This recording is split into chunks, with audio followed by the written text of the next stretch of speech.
Testing 1, 2, 3. Here we go. Yes. All right. So once again, welcome to ZBrush Live, and this is Kermaco, Designworks, hard surface, and character design. Okay, so yeah, that's kind of why I usually check in the beginning just to make sure there is audio. And I noticed the little bars weren't dancing around, and so I fixed it. So we have audio. All right, so like, subscribe, do the things, and also leave a comment. It's nice if you leave a comment. It's nice if you like the video. We do these for you, for the community. The least you can do is leave a like. And, if you like what you see, subscribe so you can see it again. I've been on a bit of a hiatus for January, but I'm back in February and on, so I will be, I'll be on after this. So, and again, it's every other Friday, if you don't know. And the other Fridays, I try to do a stream of my own. I haven't done those in January either, so I'll probably be starting those next Friday. Okay, all right. So if you have questions, you can ask them during the stream. Please do. It makes it more interactive, and also, keeps the thing flowing. It seems like there's somebody there. Happy New Year. Yes, I know it's like February 8th, but sure, or 6th. Sorry, getting ahead of myself here. Okay, yeah, Happy New Year, 2026. The greatest year ever. Everything's going so great. January was just an awesome month. And there's nothing but good news when you turn the news on, and everything is just wonderful. There's zero joblessness, and everybody's really happy, and the world is a much better place. All right. All right, now that tomfoolery's out of the way, let's get going here. So I know I was working on a robot, and I was working on it for about 20 episodes or so, and it's in a good place. I might pick it up again, but I thought, new year, let's start something new. Unless somebody has a burning desire for me to finish that robot on camera, let me know in the comments, right? Let me know in the comments that you want me to continue it, and I can. I probably will work on it some more. It's a pretty nice design, but I don't know if I'm going to do it live. All right, so with that, we'll go ahead and get going. I kind of haven't decided what I was going to do. ZBrush is definitely the highlight. I should, that's a very good point. A comic legend that is that with all my complaining here about how great things are, ZBrush definitely does make things better. Have I considered sculpting a Gundam mecha? No, not really. There's just enough Gundams out there, right? Like, there's a million kits, million Gundams, and it's just like such a regular... I don't know. Gundams don't excite me, and I'll tell you why. Some of the shows are good. There's one that I really like. I think it's called MS-83 or something like that, where there's like... I had 4 DVDs, and it's just one episode that was really, really cool that I watch all the time. And I think it was MS-83. I don't know. I'll look it up and have it for you guys next time. And also the Gundam, the new one, the CG one that was on Netflix, I think, was really good too. I kind of liked it, where the Zakus were the good guys, and there was this demon Gundam that was just like destroying them. That was good too. But but to me, like, Gundams are just human beings, and they just have like a Gundam suit on. And I'm a big fan of Gundams, by the way. I should not kind of disparage it. When I went to Tokyo, I make it a point to, and I'll show you guys those pictures, and I can do my PSA. I'm sorry I'm taking a while to start here, but if you don't follow me on Instagram, why not? You should. That's where I post my new stuff. That said, I haven't really posted anything for a while, but I will be posting stuff soon. I've been working on a bunch of stuff, so stay tuned. Okay, so so when I went to Japan, I definitely, where are you? I definitely went to visit. I always go see the one in Odaiba, which is great. This one right here. and it's a beautiful Gundam. It's just amazing. And I've seen the one before this too. And then I also was lucky enough to get in right before they closed it down to see this one, where it's just like full-on moving Gundam. And you can see there's people up here. I don't know if you can see them. And yeah, so I do like Gundams. They're great, but I don't know if I want to work on a Gundam type mech. I think there's enough of it out there. I want to do something cool as a design. So anyway, follow me on Instagram if you don't, right? So just click that follow button over here. And the good news about it is if you follow me on Instagram, you can, if you want to find out anything else about me, I have a link tree, and that links me to everything. Well, right now it's linking me to nothing. Come on, Linktree, wake up. Hello. Let's try this one more time. Just gonna launch it from here. Okay, here we go. All right, so this basically has all my links. It has my portfolio, my Gnomon workshop, my Gumroad, Instagram, ArtStation, YouTube, Twitch, LinkedIn, Blue Sky, Twitter, all the good stuff. I still have a Twitter account, although I never use it. I should call it X or whatever it's called now. Here's my Gnomon workshop. I've got one on here. And the good news is here. Let me actually just go to it and show you guys. Is that if you go to my YouTube channel, the title that I used to have on Instagram is now available on my YouTube channel for free. So all you gotta do is just go to playlists, and it's this one right here. And I'm just gonna press pause. And here are all the videos. You can watch them in sequence. There's quite a few of them. And they are 19 of them, and I've posted them all. And end of last year, that was my Christmas present or holiday present for everybody. So yeah, you can watch that there. This used to be over here, but they decided to let me have the rights back. And now that I have it, I'll just make it available for everybody for free. I will be working on future titles with them, but can't talk about that right now. Okay, so also my portfolio, you can check out my work. Man, I need to add to this website. I don't know why I don't. Here's my Gumroad, where you can pick up a couple of free things. You can pick up my IMM brush, that's the primitives brush, that you probably will see me use all the time. It's indispensable for what I do. There's a pro version that's $5. This is analogous to like leaving me a tip. So it's basically these plus some extra ones. And then I do have a couple of Kit Bash kits that you also will see me use, and these are available at a price, and I spent a lot of time on them and priced them accordingly. So if these are things that you need, you can pick them up. Okay, so definitely make sure to follow me on Instagram, and also subscribe to me on YouTube so that whenever I put new videos on, you can see them. Okay, so make sure to subscribe and ring the bell. I'm trying to bring my YouTube subscribers up. I currently have 867. I want to get that up to at least 1,000 this year. That's kind of my goal. So if you guys can subscribe and also let your friends know, you know, I mean, in these days, that's a currency and it doesn't really cost you anything. And so, yeah, and it just will show up as a subscription, and whenever I have a new video, it will show up. Again, it's free, so why not do it? Okay. All right. We got somebody in the chat recommending the primitives brush. Yeah, no, it's like, you know, I mean, why wouldn't you get it? It's free, and it's super, super useful. All right, so I'm thinking of doing this little submarine here, and I don't want to do I want to try and get my sessions a little bit shorter. So I'm going to try and not have like a season go 20 episodes. So I'm going to do this kind of little submarine. Here I'm just basically creating a bounding box for it. And I just start, usually when I start ZBrush, I start with a cube. And the reason why I do that is because, I mean, I usually do hard surface stuff, so a cube is a better thing to start with. And if you want to do that, it's pretty easy. You just need to make sure you've got the startup master plugin, which is this one. Man, I'm talking a lot before doing anything today. Sorry, guys and gals. So yeah, if you go into plugins here and under your Z plugin, and I think it either comes with ZBrush or you can just download it from their website.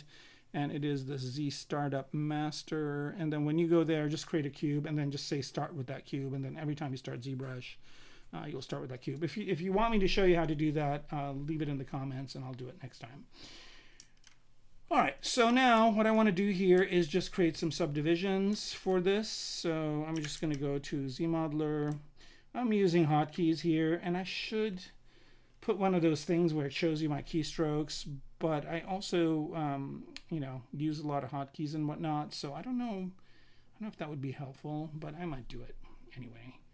All right, so here I'm just going to create some edge loops. I do have perspective on. I'm going to turn, oh man, I'll turn it off.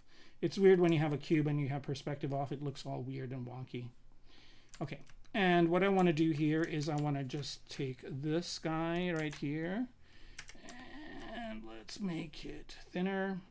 So with the gizmo, when you hold Alt down, you can just kind of shrink down the object in 2 axes, right? So here, if I just do it this way, I'm shrinking the whole thing down. But if I just want to do it on the Y and Z axes, if I hold Alt down after I click this, then I'll just be doing it on those. In this case, it doesn't really make that much of a difference, but there it is.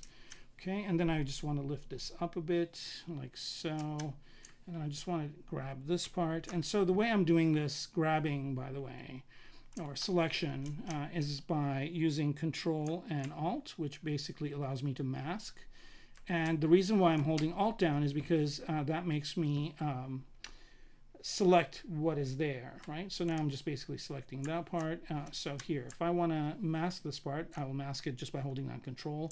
But if I just want to select this part or just work on this part, if I hold Alt and Control down, I just get this. And here I'm going to move the gizmo to there and make this part a bit thinner, maybe something like this. Okay. And also bring it in something like that.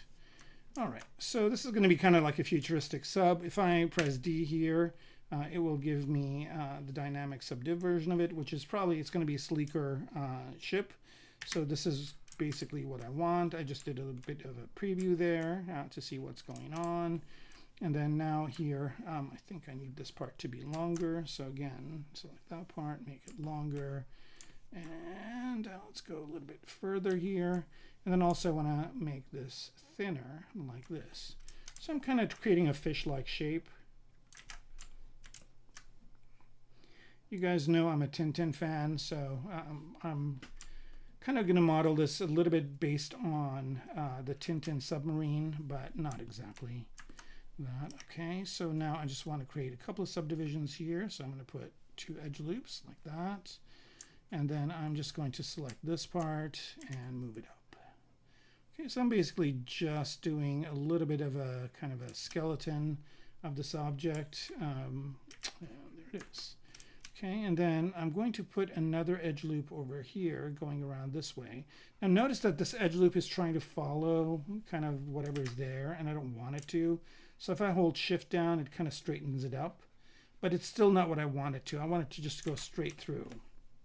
So the trick to do that is to use the slice mesh, or sorry, slice curve.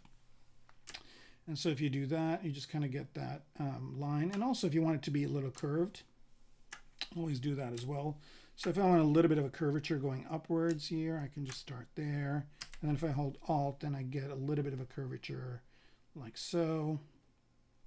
And if I let go, now I've got that line exactly the way I want it. Okay, and it's actually to do this again, just to get it to be more centered this way. All right, there it is. Okay, so one of the things that it does is it creates new polygroups for the top. And if I don't want that, by the way, there's a way to not do that. And so I'm going to do it so it doesn't. And the way to do that is you just mask it, right? So I'm just masking this. And I'm going to do the exact same thing. And then what's going to happen is it's going to basically do it, but not change the polygroup.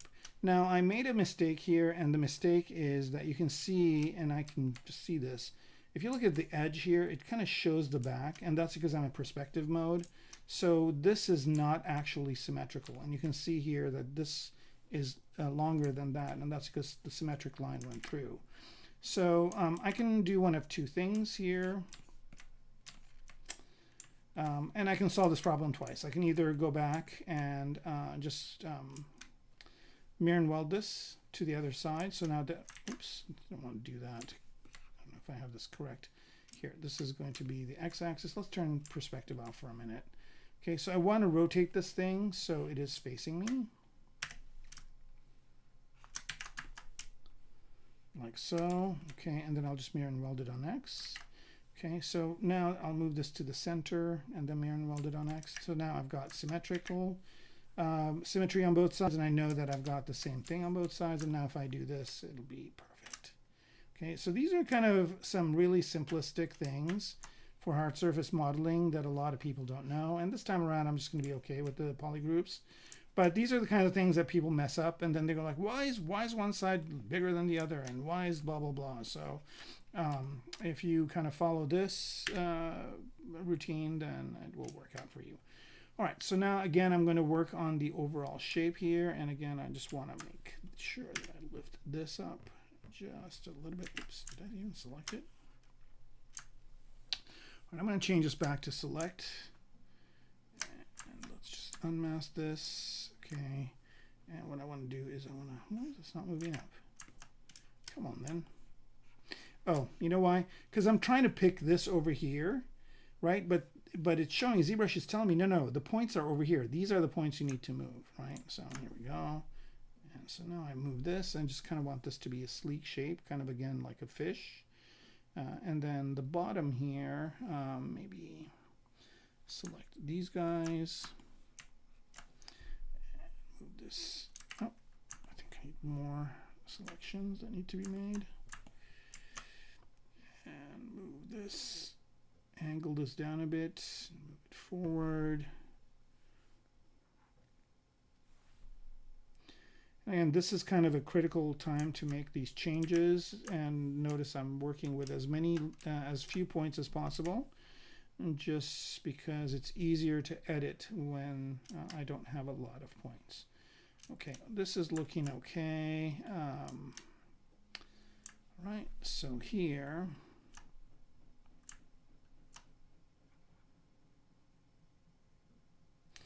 trying to get this to be, again, looking at this from all different angles just to make sure I'm getting the right kind of.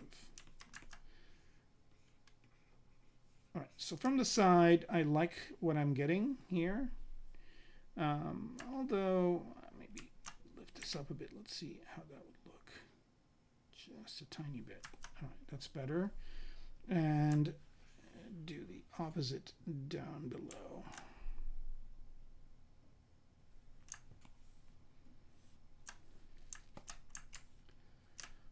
So notice here I'm spending a lot of time in the beginning just making sure that this shape is good, because I know that if I nail this now, I will get a much better shape later.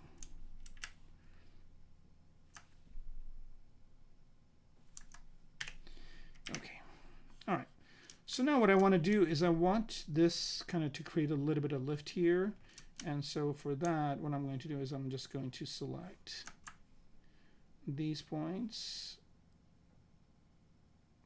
And I don't think this is going to work, but I'm going to try and see what it would look like. So if I do this, actually it does work. Okay, but I don't want to manipulate this front one. And I just want to lift this up a bit just to kind of get more of a rounder shape like this. Okay, that kind of changed my profile a bit, but not too bad. And then I'm going to do the exact same thing on the bottom. And again, remember, I'm manipulating the least amount of points. So I should turn symmetry on, but not yet. So I'm manipulating, again, just that center line, just to create kind of a sleeker kind of profile here. Okay, that's good. Oops. And then now I just want to select these. At this point, I'm going to turn symmetry on for X. And that's the X key if you're just using vanilla ZBrush. But I like to have that over here so I can see what symmetry is activated instead of trying to figure it out or digging through menus to try and find it out. Okay. And on the iPad, this is actually a lot more visible, and hopefully that's kind of what we're going to be getting on the desktop at some point. Some of the cool capabilities or UI capabilities are going to come there. Okay, so this is good so far. I'll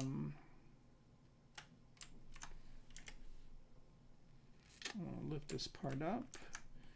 Okay, so far so good. So that's great. What I'm going to do is just duplicate this. So I have a copy of it just in case I need to go back to the original shape. Right, and now I'm going to start adding some features to it. And what I want to do here, again, notice that this is like really low poly count right now. I'm dealing with maybe 58 points. And that's it, right? So 58 points are giving me this amazing initial shape. Right, so another thing I want to do here is I want to make this nose a little bit sleeker. Not working on the one I want. Let's go to you. That one's hidden. All right. All right, so the good news is I've got that other one here, just in case I mess up or want to go back. Okay, so here it's a good idea to put this over here, maybe over here, and then just start making this a little bit sleeker.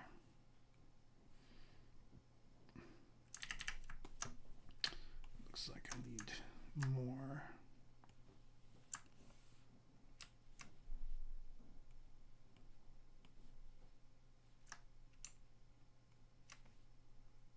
Points. Actually, I can select this whole front part.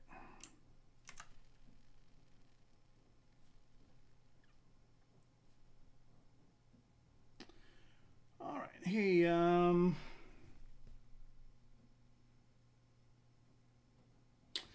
yeah, I have seen. I am watching the Fallout. Definitely, you know, I'm looking forward to seeing the last episode. I haven't seen it yet. I know. I don't know if it's out yet or if it's coming out, but yeah, I've been watching it. And yeah, I mean, they're, you know, if you're aesthetic, you like those robots in there. They're pretty cool. They introduced a new one last time, which was pretty cool in the last episode that I watched.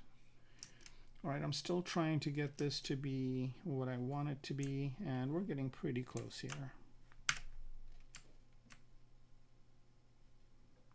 And again, the key is I'm using as few points as possible to get the shape to do what I want it to do.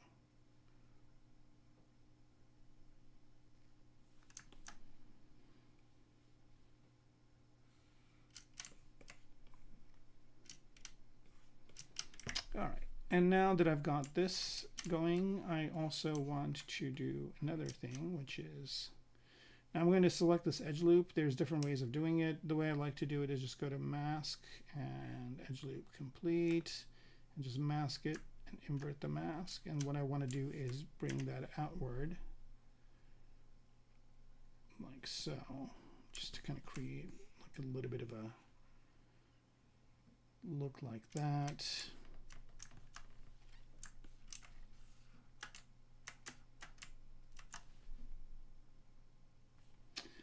Yeah, but even the, I mean, I like the little airplanes that they have as well. The kind of the ones that look like ospreys. They're pretty cool. Yeah, that show is really, really interesting. I'm surprised. I wasn't expecting it to be that interesting.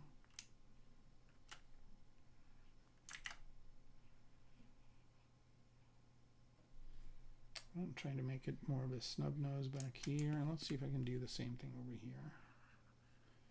Again, I'm adding points just very economically, just the least amount of points I add, the more control I have over what's going on. And I'm going to add one here like this, And another one here, just to create more of that kind of pinched look. Okay.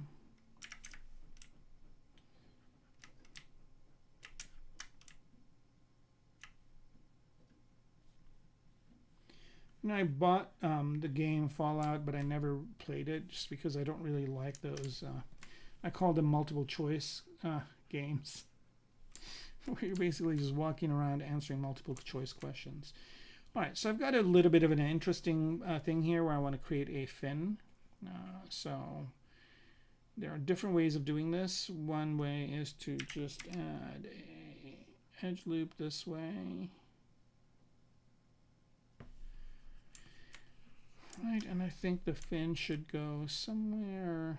See, now I actually have to put in edge loops to where I want that fin to be, which is over here. And that created a pinch I didn't want, so I'm going to undo the things that I did and figure out how to do this differently. And I think the way I'm going to do it is just mask this and mask this. Mask these points as well. And the bottom. And then I'm just going to bevel this. Let's see if this works. I think it does. Yeah, something like that.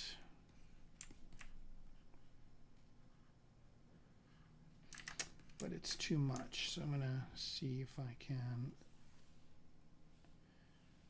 I don't even know if this is going to work. Okay, let's just try it again. Okay. Now what does this look like? Okay, it looks like this. I mean, it's not ideal. It introduces triangles, but it's fine. And I guess this is a good time to show a power tip. And so to do that, yeah, it's kind of like NURBS modeling. That's right. So here we go. I'm going to use the graphic, Kermaco power tip. So here's the power tip. If I want to change these triangles into quads, what I can do here is just go over here and say delete. I'm going to delete these two polys. And this works for retopology as well. So now I've just basically deleted the two polys. And I'm going to go in here and insert an edge loop. Make sure half is on because I want that line to be right smack in the middle. And then just go in here and say close. And then close these two up. Now what this will do is actually, it's still not done, by the way, because if you just relax these a little bit, so I'm just going to use shift here, you'll notice that what it did is it added a line that way, which I don't want, but it's easy enough to just delete those edges. So delete this one, and now I basically have quads everywhere, right? So there it is. Okay, one other thing I want to do here is I want to go ahead and make these all the same polygroup. I mean, I'm just going to use the Alt key here just to do that. And what I want to do here is inset that part. So I'm just going to inset this whole thing inwards. Okay, so I'm getting some funky stuff happening. I don't know why I'm getting that funky stuff. Why is there funky stuff? Let me just go here to D. Okay, this is all good. Why is the inset being so weird? Okay, so if that happens, by the way, you can just go to legacy. I think that'll solve the problem. And of course it did. There it is. Okay, so now I've got this type of shape happening. It's introducing some pinches. And you're absolutely right. It is definitely like NURBS modeling. But it's, you know, it's sub-D modeling is kind of what it is. All right. So I'm going to do one more inset here. Do the same thing, use the Alt to select it, and then inset it one more time so I get this like nice fin thing going. And what I'm going to do now is just QMesh this part up. Okay, so I'm just going to say QMesh. Yeah, you know, it means just 4 polygons. I guess I just select them again. So 1, 2, 3, 4. Now, funny enough, I applied for a position at Apple that want me to do NURBS modeling, and I mean, it's kind of not my thing. I'd rather not do it, but I could do this all day. I don't know. I mean, the job is for a digital sculptor, but they want somebody to do NURBS modeling. Like, what is going on there? What is going on there, Apple? Why is your CEO a spineless person who's kowtowing to ridiculous amounts? I know, probably because he wants his company not to be bothered with all the stupid stuff that's going on with tariffs. All right. He's taking one for the team. Okay, so I'm just kind of creating this fin here, which is really longer than it needs to be.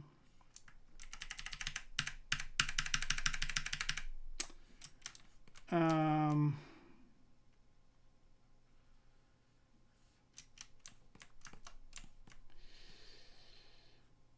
right, what's a good way to fix this? I guess the best way to fix it is to make this part a little bit thinner. So I can do that by just masking it. Well, I mean, you know, I'm sure they have CAD people that can do the NURB stuff just fine. If they need a designer, why not hire somebody who can design? And I can design with ZBrush a hell of a lot better than I can design with, like, I don't know, Rhino or... Like, I can't imagine designing in Rhino. I can imagine like designing in something else, like drawing with markers or whatever. Kind of like the way the world's been doing this forever. I can figure, okay, I'll just design it with markers and tapes on the wall and, you know, all the kind of, you know, old world methods that are still in play. And then after that, you know, after the drawings are done, I'll, you know, I give it to a draftsman who will basically do an orthographic thing for me. And then after the orthographic person is done, then I will go ahead and be a digital sculptor doing it in Rhino. And get the hell out of here. You know, I mean, on one hand, it's a company that's very modern, but on the other hand, you know, like, let's get on with the times. On the plus side, I think they did help the Maxon people create the iPad version of ZBrush. So maybe they're cluing up somehow. Who knows?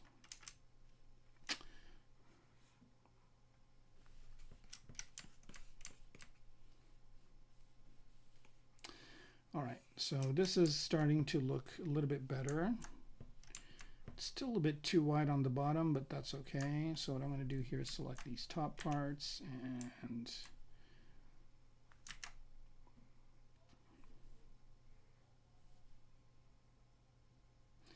it would be cool to design whatever the hell it is that they're designing.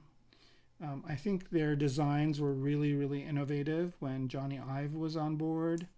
But after he left, I think they're basically riding the coattails of what he started.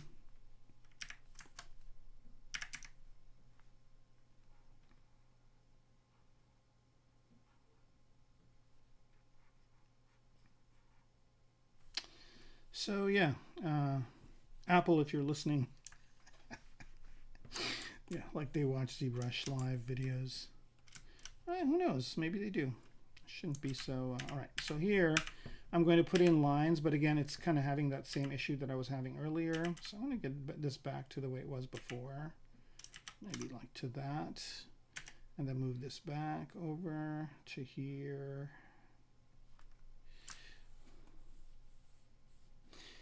It would be wild for me to work at Apple, since, you know, I was part of Microsoft when the heated battles were going on.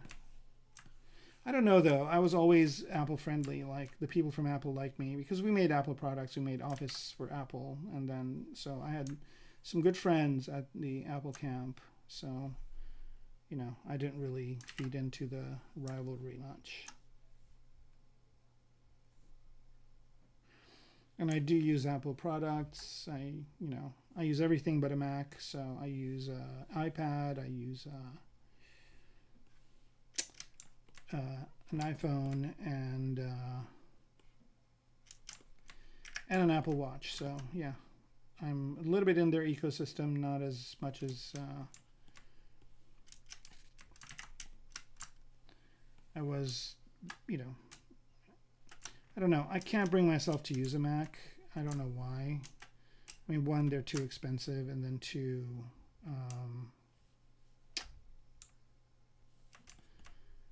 I'm kind of, you know, Windows is part of my DNA. Okay, that's looking good. Let's see what that looks like without this stuff. All right, that's looking good. However, I'm going to completely undo all this work that I did. Well, before I do that, let me duplicate it.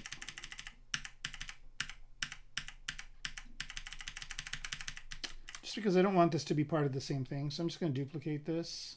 And then I'm just going to take this fin that I so love and delete the rest. Whoa, before I do that, delete the rest, delete hidden. And I'm just going to have that be its own model and then go here and just rewind. I'm trying to grab the timeline here, rewind it all the way to before I started the fin. Want a little bit more.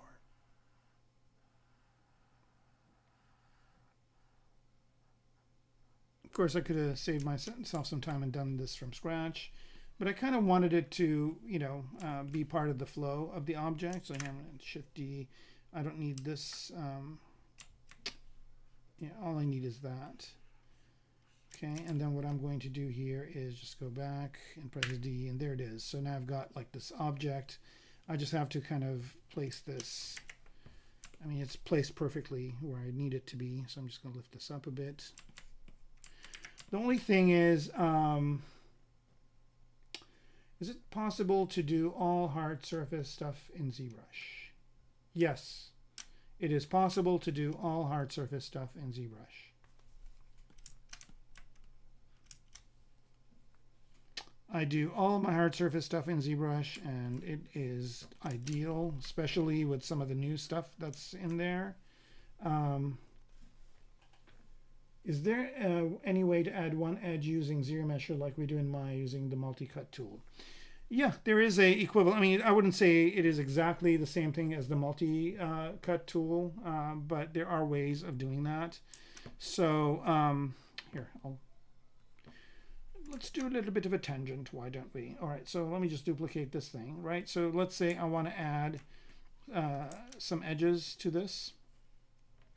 Let's go ahead and do a quick save. I just want to make sure everything is kind of hunky-dory. All right, so I'll just go back to this mode here. And if I want to add a edge loops with the multi-cut tool, kind of like the multi-cut tools in Maya, the way I would do it is I'd just, in ZModeler, I'd go in here and say slice mesh. So I'm going to add a slice mesh for point, and I'm going to slice mesh for edge. So I'm just going to choose slice mesh as well. You can do it for polygon as well, but I won't. So here, I'm just going to cut here 1, 2. Oops. Let's do nothing for face.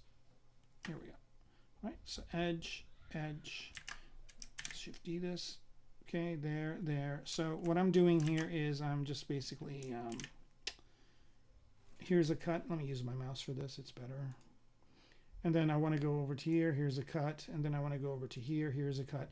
Now you notice that it added extra edges here. And the reason why it does that is because ZBrush does not allow n-gons, which actually is a really good thing because you don't want to be adding n-gons because it might cause crashes and issues later on.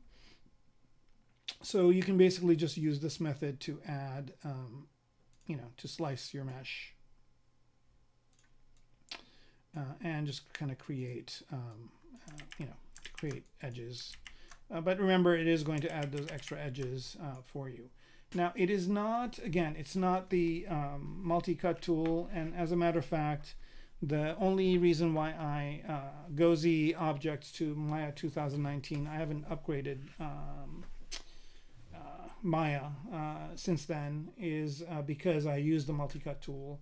And I'm actually using Maya less and less and replacing it with Blender for two reasons. One is, I love Maya. I've used it forever and I'm pretty fast in it.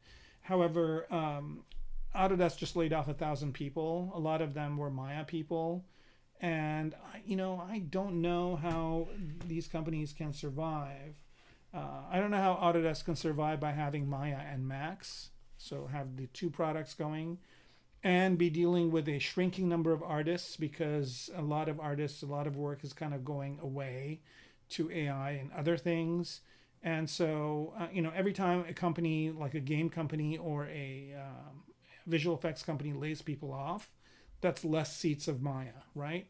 So eventually, they're gonna hit a point where I think they're gonna struggle, and I worry that between Maya and Max, Max has more users because they cater to the architectural visualization business, and also Autodesk is a CAD company, not a media and entertainment company. So if they have to make a decision between axing one of the two, I mean, they killed Softimage, so that you know they can kill a product. So if they have to decide between killing one of the two, I think they'll kill Maya and not Max. And they'll either kill it or spin it out, or who knows, right? So but Blender is there. It's really powerful. It's really amazing. And so why not invest time in learning Blender and using that? And there are multi-cut tools. I mean, there's HardOps and Kida and Box Cutter. That's really amazing in Blender. So basically, that's kind of where things are going with me. So that's the answer. But you know, if I want to just cut an edge, you saw how I did it. Art Passion 1K. Thanks for having names I can pronounce, by the way. I appreciate it, both you and Comic Legend. Okay, so Comic Legends is saying he started with Apple computer and an iPad, but became obsolete relatively quickly. App stopped working and getting supported. It forced him to get a new one. Yeah, so that's the other thing about Apple is that, you know, they definitely play the planned obsolescence game better than anybody else. They've always done that. And you can just see it like in Steve Jobs's things, like, you know, he's like, oh, here's the greatest new Mac and it's 10 times faster and it's better. And like they make the old product look like shit, right? So you're like, okay, I just overspent money on buying your laptop or your desktop computer, your trash can workstation, and now you're saying it's garbage and now there's a new model, right? Like, what am I supposed to do? Like, get rid of that one and get on the new computer? So yeah, no, I agree. PCs are more cheaper and also I don't know, but I have to say that, you know, design-wise, Macs are better designs than PCs, like the outward design. And I remember talking to my Microsoft executives about that, and they're like, "Who cares? Who looks at a computer?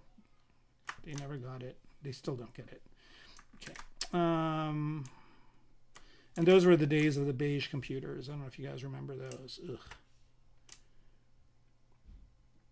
All right, I'll try and put another one of these here and delete this one. So yeah.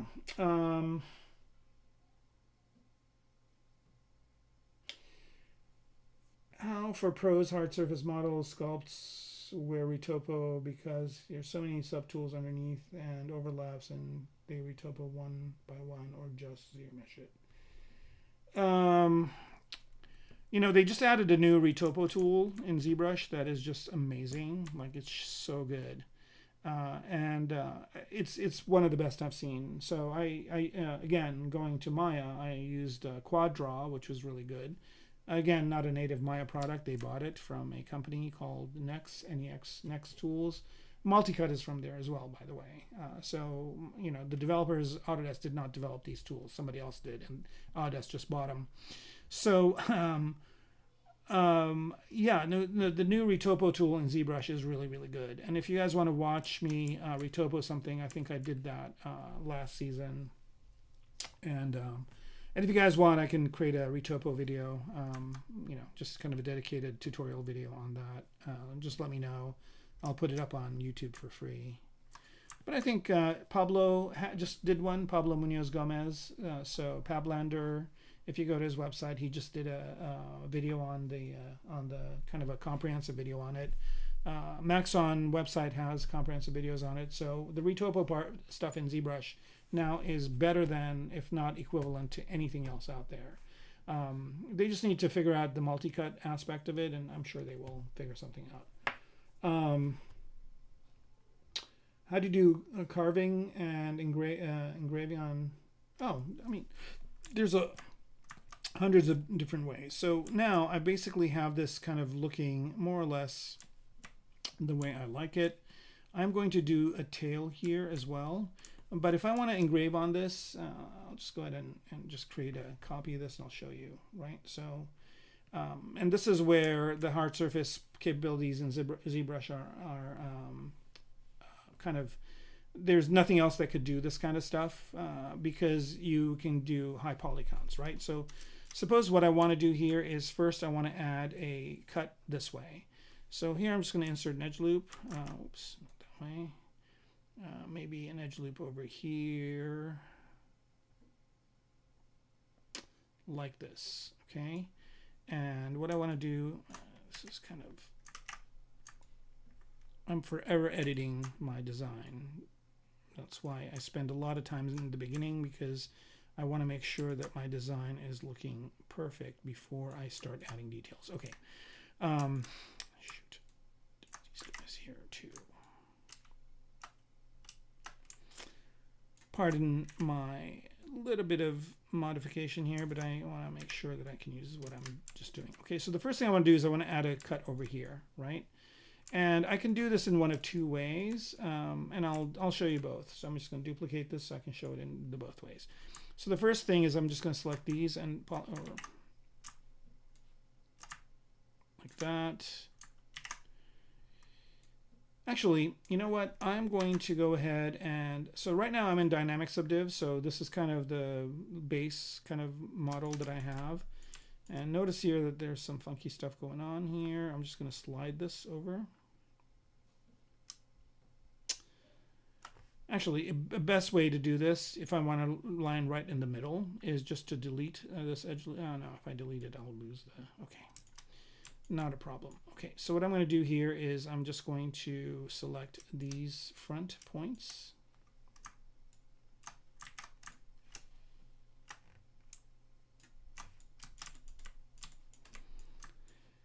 Don't worry, I'll get to showing you the doing cut lines and details and paneling and whatnot in just a minute. So here I'm just going to move this to the center, and I'm just going to center this line so it's just centered like that. Okay, and once I've done this, I'm just going to mirror and weld it just for good measure, just to make sure I've got perfect symmetry. Okay, good. So now here, this is a pretty, I'm going to hide these initial pieces. I don't need to see the fin or anything like that. I guess I'll see the fin, it's fine. Okay, and then what I want to do here is I want to start getting the detail. I want to get this shape, right? So right now, this is kind of the base of it.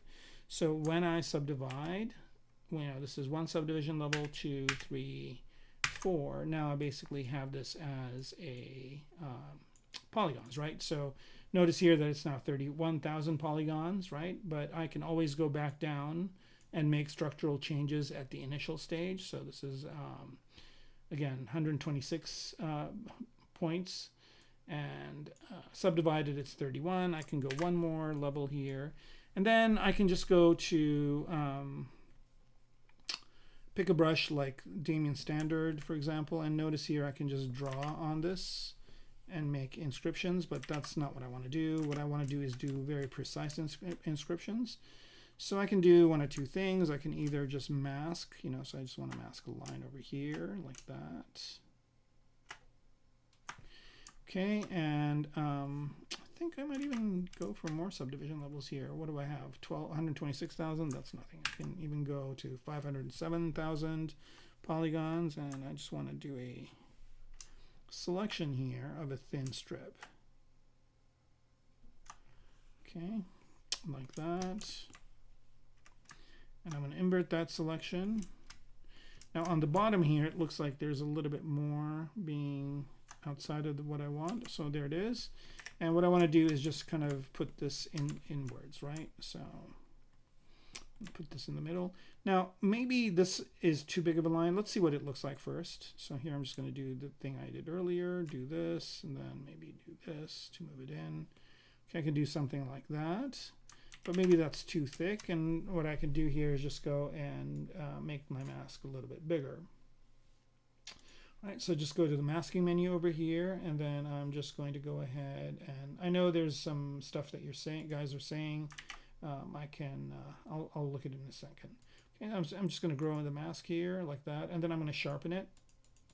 Okay, so now I've got a much thinner line here, then I can just reduce that in. So here is a straight kind of line. And for this sub, I do want that. I do want that straight line. And so there it is. But let's say I have other kinds of paneling. So let's say I want to create some random paneling over here. So there's a lot of different ways of doing it. And I think Paul Gabry, if you watch his videos, he goes through, I think there's 4 or 5 ways to do scribe lines. One of my favorite ways of doing it is first of all, store a morph target, right? So store a morph target, and I think that's here somewhere under morph target in the tool menu, right? Store it, make a morph target. And I'll tell you why that you need to do that in just a minute, but let me read you guys' questions.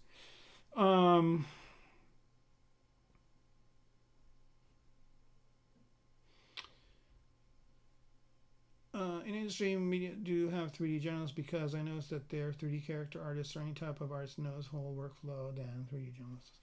Yeah, you know, I don't know. I mean, honestly, I'll be perfectly honest with you. I think the industry is fucked. I think they're really they do stupid things.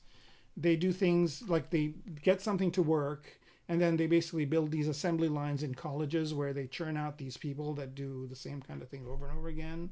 And I don't really agree with their workflows. I know that at the high end, for things like, you know, Avatar or, you know, high-end design companies that are more progressive, that are thinking outside of the box, that are not following the same routine everybody else does. You know, they don't have a 3D generalist or whatever. They kind of have a purpose as to what they want to do. So, you know, let's say they want to design a very innovative new product. And so they might want to try something new. If they try a ZBrush artist on the team, I think that will make a big difference. And I've worked on teams in companies where I've done that. And it's just like, you know, I show them what I do, and I've got jaws on the floor. Everybody's like, oh, how did you do that? And how, you know, so like, you know, I got hired by this company, and then they wanted a grassy chair or whatever. And they were looking to do it within a month or whatever. And I did it like in a day. And threw it out there using fiber mesh, and they were like, wow, you know, this is exactly what we want. So I don't know, I think that a lot of companies still work the old-fashioned way. I think a lot of the CG supervisors are people who are clueless. All the ones that I've worked with lately have been like, you know, Nepo kids, just, you know, graduated from college. They know certain terms, they don't know what the hell they're doing, but they basically want to be made look, they want to look good because they want, you know, they want to say things that are safe and, you know, say things that are buzzworthy. And I really think business as a whole is going to go through a big transformation. I think it's starting.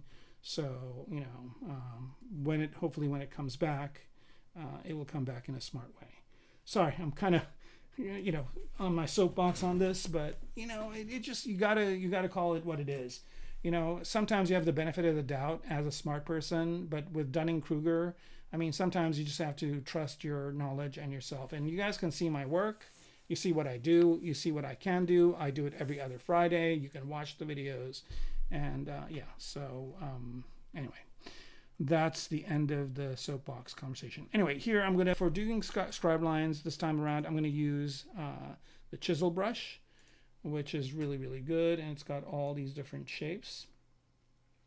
And the reason why I stored the morph target, by the way, is because if you do one of these and you do one of these, notice that it's on the same level. Of course, these are looking choppy because they're big.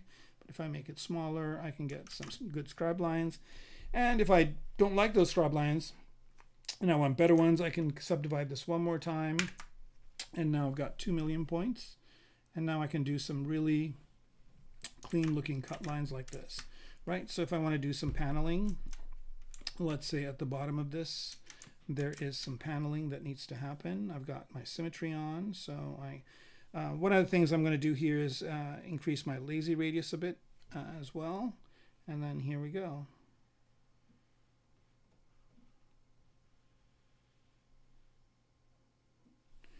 All right, maybe make this just a tad thicker. And one of the things to do when you're doing scribe lines is remember your draw size. So here I'm just going to put in, let's put in 4. Let's see what that does. And it's better to be that way and write it down somewhere so that all your scribe lines are the same. Maybe the Z intensity doesn't need to be at 100. I'm going to bring that to 75, and let's go to 3.5 as the line depth. Okay, so there we go. Perfect. Okay, and maybe 3. I think 3 will be perfect. And again, you can always keep subdividing this if you want it to be more. I'm just going to do straight lines here. Too much. And notice with lazy mouse, you can kind of create a bit of a curvature as well to get that to be perfect. Now, one of the things that happened here, and I don't know why it happened because I did store a morph target, is that it kind of created that little divot, and it shouldn't. Unless here, I'm going to delete the morph target. Oh, I know why. The morph target was stored at a different subdivision level. So make sure that whatever the highest subdivision level you're on, which is 8 here, I'm going to put this morph target here. And now I can get those perfect. I will not get that. You see, just that angle is perfect. Okay, just do this.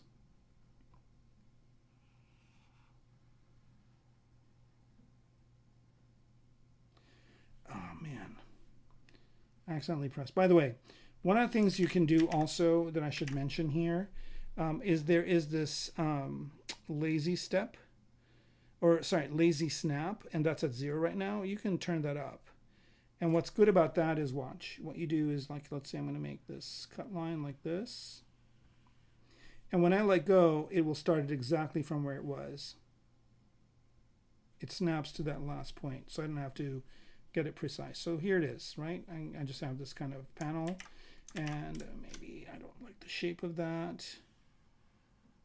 Now, making these kind of changes that I'm doing, these design changes, doing that in CAD, it kind of takes a long time and is a bit of a headache, but it's really easy to do here in ZBrush. Okay, I'm just going to smooth this out a bit, and there it is. You know, just as easy as that. I've added the panel line over there. Right, and I want to add a couple of panel lines on the top, going all the way to the back. So here, I'm just going to click, hold Shift down, and let go. Oh, that's too big. Did I make my draw size bigger? I didn't. So again, I'm just going to go to 3, right? So 3 was the number we agreed on. And then click, hold Shift. Right, so now I've got a line going this way. All right. I do have my own personal channel, Art Passion 1K, and I talked about it earlier, but I can show it again. Not a problem. Let me just get to that page real quick. Where are you? Browser window. I did not close that browser window, did I? Please say no. Okay. Did I? Not a problem. I'll just bring up another one.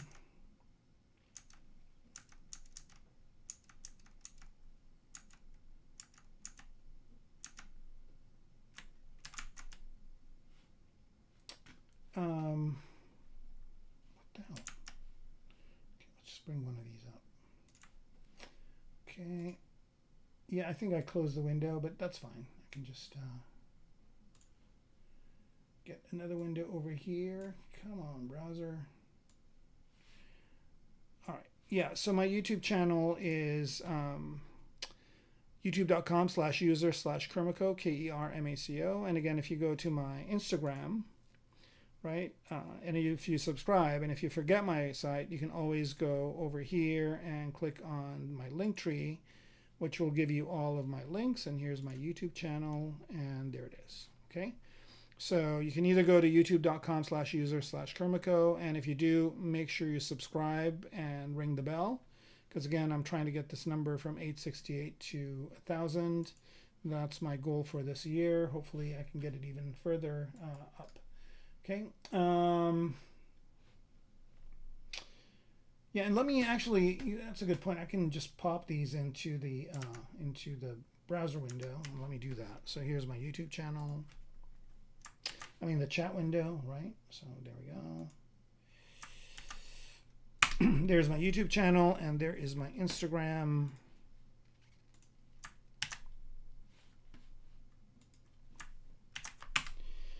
And there are a couple of, yeah, there's a Cineversity and YouTube for iPad videos that Nightbot just put on. I guess it's just a Twitch bot that we have, that Maxon has. So there it is.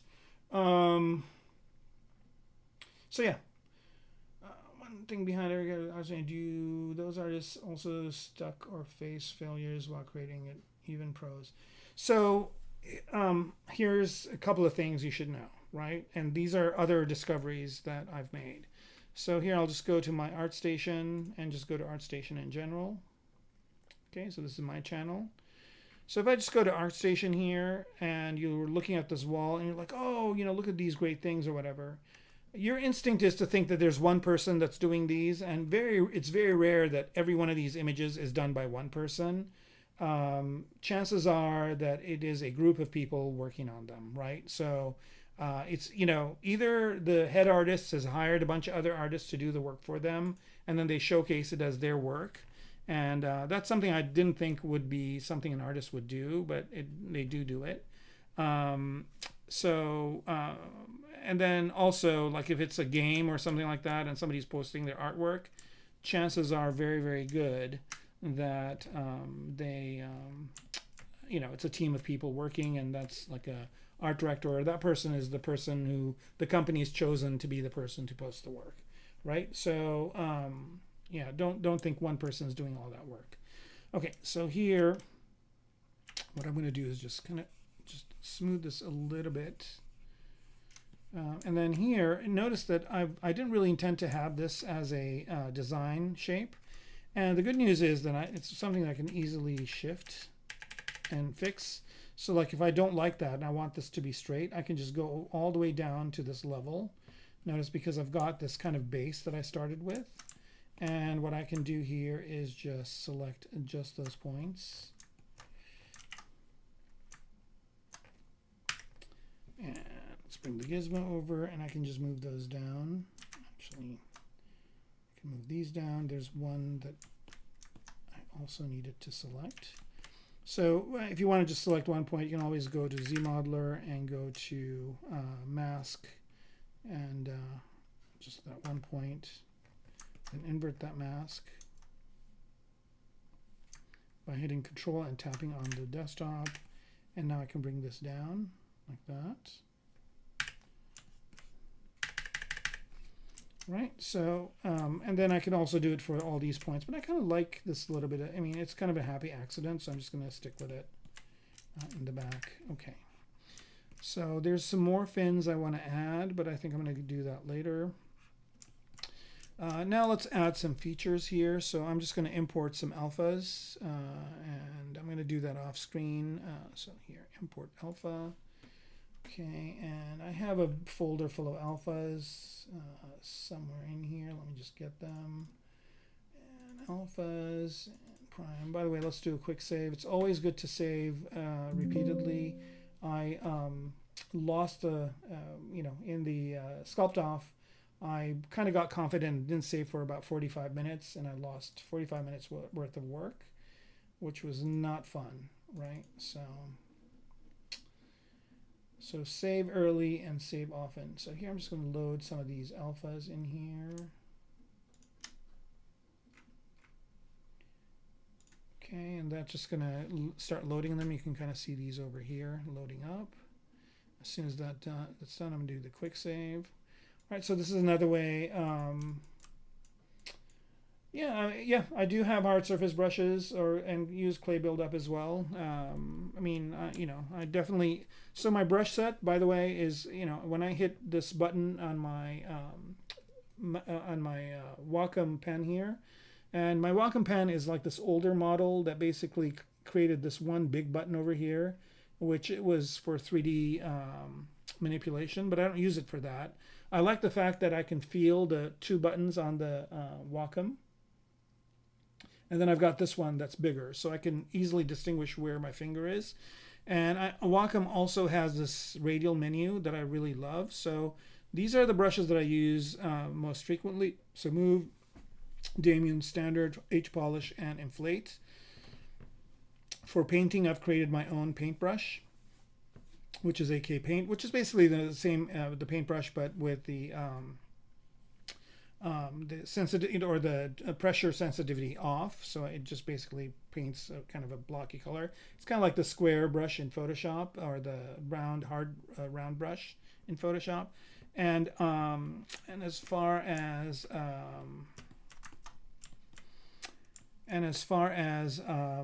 sculpting brushes, I mean, these are kind of and then like for brushes, like I've got these menus and the radial menus, so I'll show them from up here. Right, so I've got this one, which is basically my brushes that I use all the time. And then I've got my second tier brushes, which are kind of more utility type brushes. And I've got my my move brushes, my smoothing brushes, my masking brushes, and my prime brushes. So everything that I use, I've basically put on these radial menus. And so they're all here, and they basically pop menus of their own. So if I click on brush here, and it should stay on, I don't know why it's not. I should just move to it. So here you can see I've got Damien Standard, the Geo brush, the knife brush, the MAH cut and cut 2. And all these different brushes that I use all the time are over here. So I don't usually go into the big, huge brush menu to choose something. So right now I'm going to choose this brush of mine that I have. That's this one right here. Oops. Which is this one, the layer brush, and I'm going to use that with one of the alphas that I just loaded. And let's choose this alpha. Where are you? This one? No. Where are you? Where are you?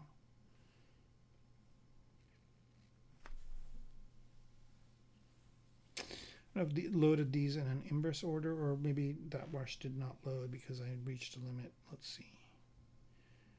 Let's do this one.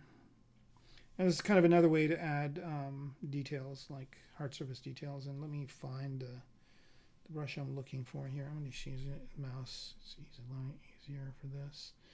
Something like this, but bigger. I had it, I thought. Okay.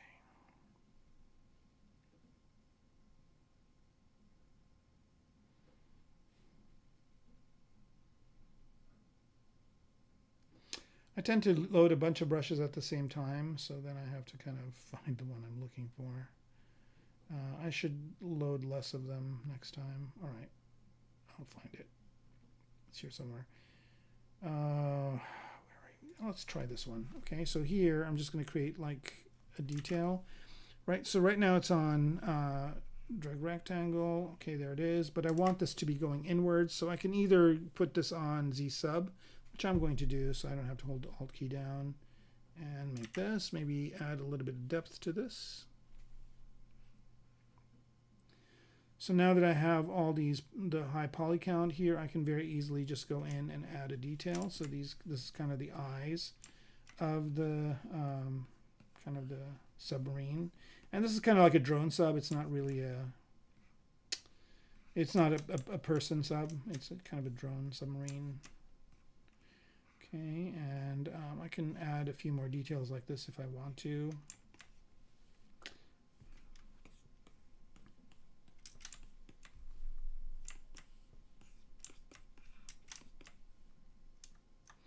I'm just going to go back to the chisel brush. Again, notice that all these brushes that I use all the time are readily available on my radial menu. And I think this brush size is going to be too big. Yeah, it's 9. Let's go back to 3. Remember, I told you to remember the brush size, so this is why, because now I just can go in and add lines that are the same.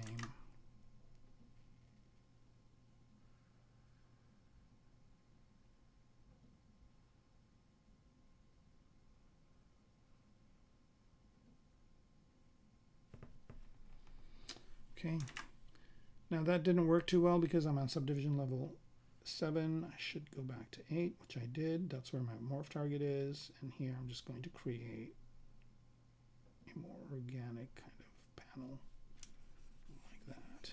Okay. All right, let's see. How do you get this radial menu?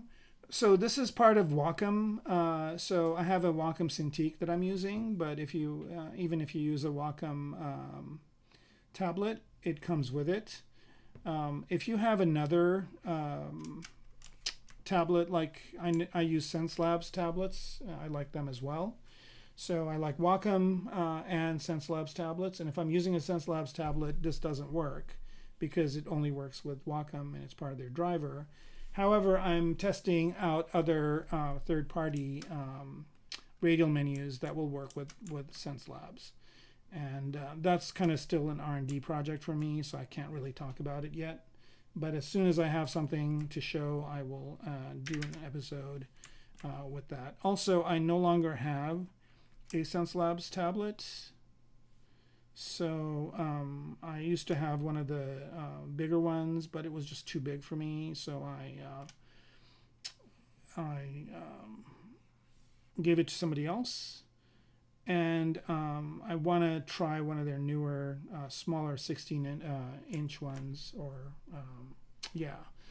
So you know, I'll do that at some point. But right now, I'm going to use my Wacom tablet until that becomes available. Okay. So yeah. So it's just part of Wacom. If you use a Wacom tablet, then you can get it. And Wacom tablets, you know, you can get one pretty inexpensively. They're, I used to use that exclusively before. Oops, yeah, let's go back to this. I used to use one exclusively before, but then I kind of started using Cintiqs, and there's definitely an advantage to using a Cintiq, I must say.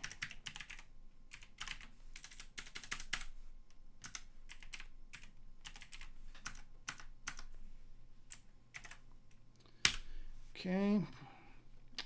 Yeah, so, you know, if you just go to their products here, if you just go to their tablets are pretty inexpensive. Like you can get this medium one is pretty good. Oh no, sorry, I'm looking at the wrong thing. I like the Pro tablets, right? I like these ones. And then they have two different versions. They have the 2017 ones, and then they have the 2025 ones. You know, I have one of these 2017 ones. I still use it when I get a job somewhere where I have to actually go there and they don't have a Cintiq. And these are still pretty inexpensive. Let's see. Yeah, the medium one is about $300. The small one is a little bit less.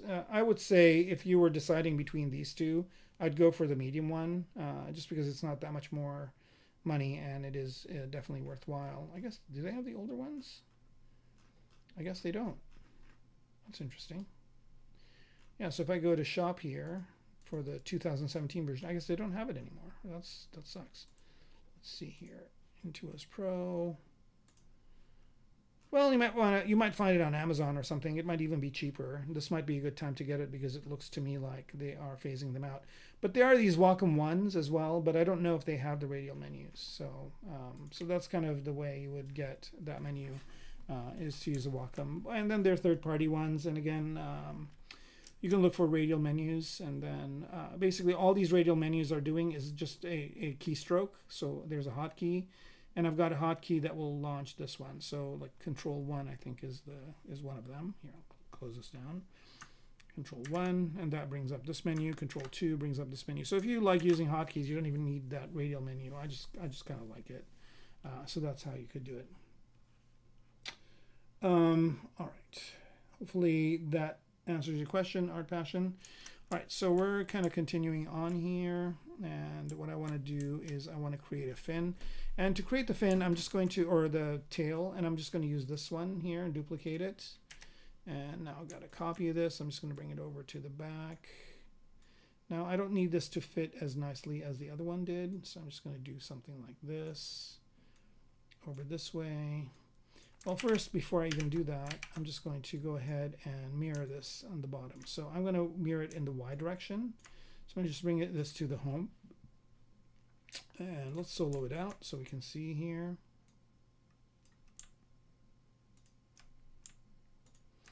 Okay, and I'm just going to mirror and weld this. I'll do both X and Y. So I get something like this. And what I want to do now is connect these two up. I'm going to turn double on so I can see the inside.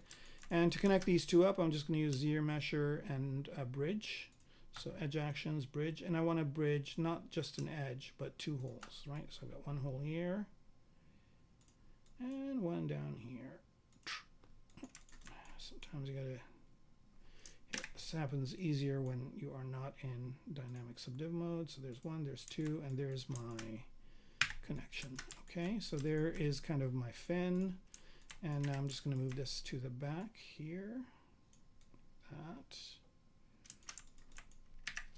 And again, it's, you know, less points is better. So here what I'm going to do is go back to insert and delete some of these edges because I want to create a shape that I want for these fins. And the first thing I want to do is move these guys inward. Let's move this whole thing down a bit. Okay, let's select these guys, move them in.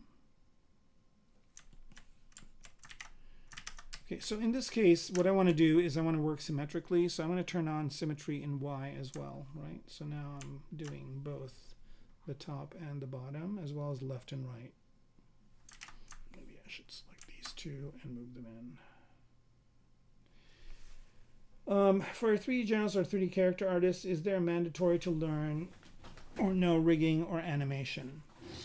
I would say that, you know, I think you need to kind of figure out, yes, I would say yes, because if you're a 3D generalist, you're basically a jack of all trades. So you don't really have to be an expert in anything. You just have to know a little bit about everything. So you should know about rigging. You should know about animation as well. And the reason why I say that is because you're going to be creating assets or working with scenarios where you're doing that work. And you might get a job where they don't have a rigger or they don't have an animator, right? So they basically will say, well, you're a 3D generalist. You're supposed to be able to do everything, right? So, so I would say if you want to be a 3D generalist, if that's kind of what you're hoping to do, then you probably should know all those things, yes. What I would say, I don't like 3D generalists. I mean, I shouldn't say that. I don't want to be a 3D generalist because I feel like if you are a 3D generalist, then you're kind of not an expert in anything. And so in one way, it's good because you can find work more readily as a 3D generalist. But it's not good because, what's going on here on top? I'm going to delete these polygons. So, I mean, it's easier to find work, but I don't know if the pay is going to be as good as if you were a specialist, right? Because specialists get paid more because they're specialists. And there's less of them.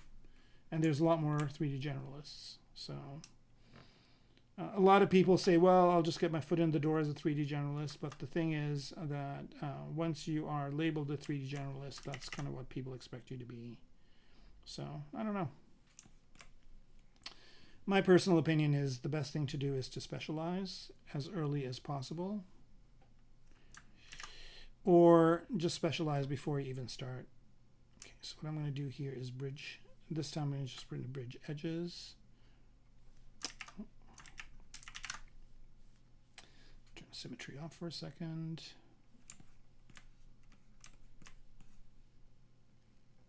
By the way, all these questions I'm answering, I'm giving you my personal opinion. These are not the opinion of Maxon or... Okay, so here what I did is I messed up the symmetry. Notice that it doesn't look the same on top or on the bottom.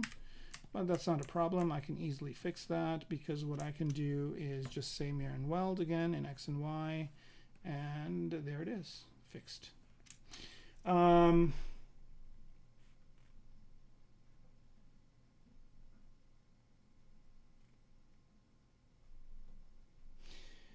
You know, I mean, whatever floats your boat.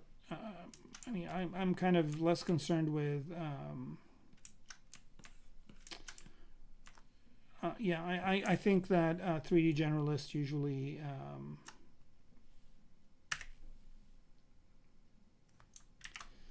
the job market for it is a little bit more,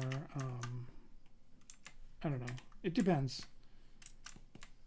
I think that, you know, you'll have a lot more competition if you are a 3D generalist, because there's going to be a lot of people that are 3D generalists. So it might be more strategic for you to be a specialist, but I don't know. I think that with 3D generalists, there are more open or entry-level positions. So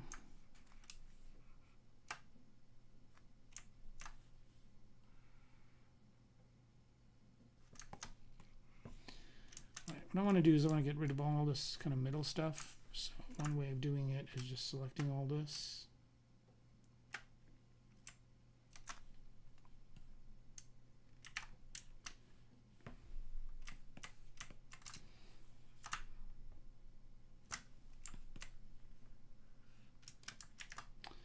Delete hidden, mirror and weld.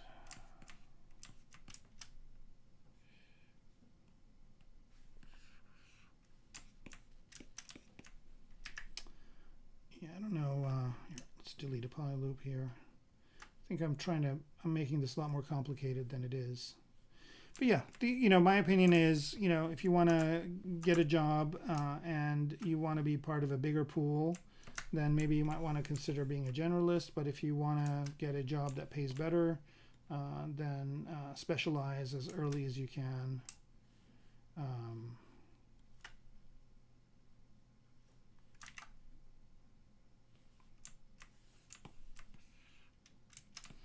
All right, so there's our fin.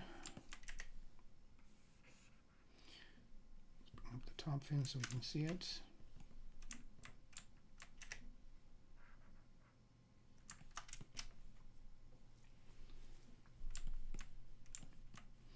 And here's the other thing too. It's like everybody wants to get into 3D to get a job. Like that's the worst kind of job to get. And a lot of people think, oh, I'm going to learn in my job.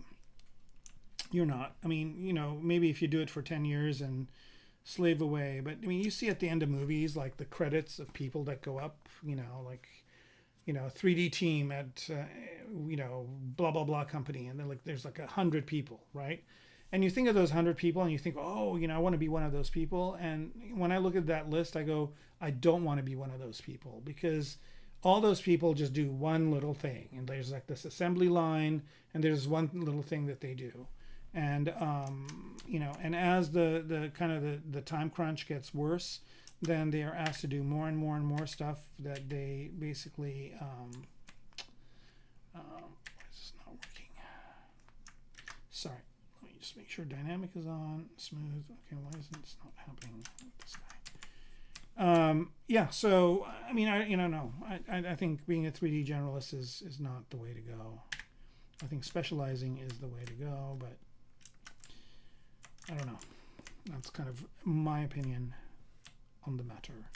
Okay, so I don't know what is going on with this piece, why it's not going into, I mean, dynamic is on, but it's still staying the way it is, and I don't know why that is. Let's just do fix mesh on it, okay, and then let's try it again. Dynamic is on, 2 smooths, and is thickness working? No, nothing's working on this guy. Why is that?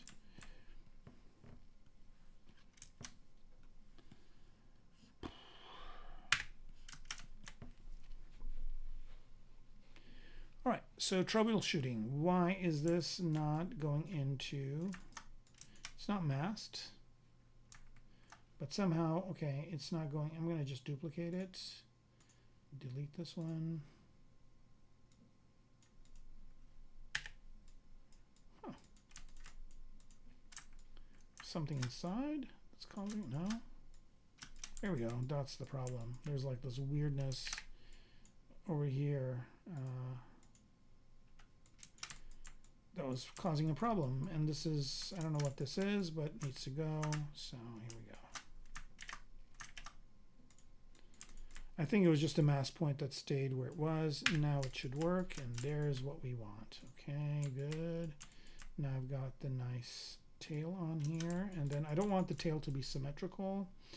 So far it was symmetrical and it was good, but now I'm going to break the symmetry. Um,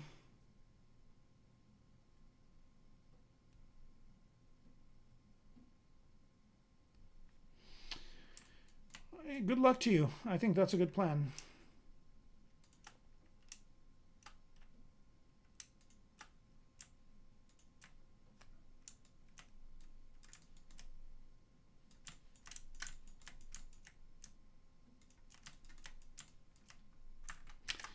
A lot of the companies are Canadian that do this kind of work, and the reason is kind of because they Canada intelligently created a mechanism for movies to be made in Canada and not have to pay as much taxes as they do in the U.S. And so they offered subsidies, and because of that, they got a lot of the CG work in Canada. And in the when that was happening, executives here liked it because that meant that they could make movies cheaper, but that took a lot of the work outside of the U.S. And now they're discovering that, and they're like, oh, well, we need to change that. And it's like, dude, that ship has sailed. But now, I mean, even like really weathered and expert CG artists in the US are having a hard time finding work. And that's not a good thing.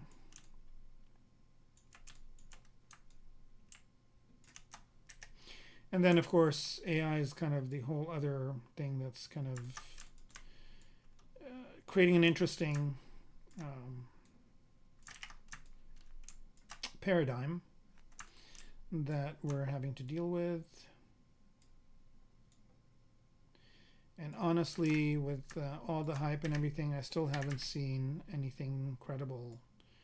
Everything that I see in AI is, well, it's not good. I mean, it's not perfect. You know, that's kind of like the tagline of AI. It's not perfect, but one day it will be. And it's like, okay, great. When it is, I'll start using it. But for now, I'll stick with the tried and true.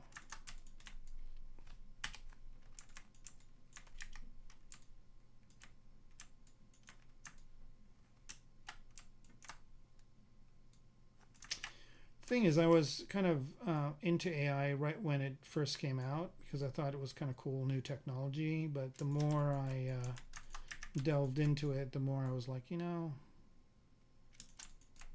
this is A, boring, and B, I don't know if this is the way I want to create work. I mean, it was good to give me something initially, but it never really gave me what I wanted. So I got pretty frustrated pretty fast, and if it's not going to give me what I want, then if I'm a director and I'm a discerning director, then I probably will want things to be a certain way, and if it can't do it, then as a director I might want to think about doing things differently.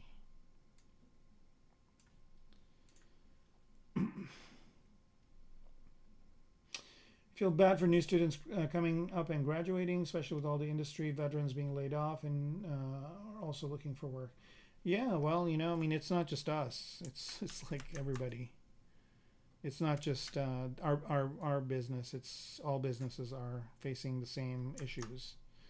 And I heard a lot of really interesting speculations on that. And one of them that really kind of caught my interest was that companies were hired a lot of people during the pandemic, and a lot of those people were not really didn't really have a good work ethic.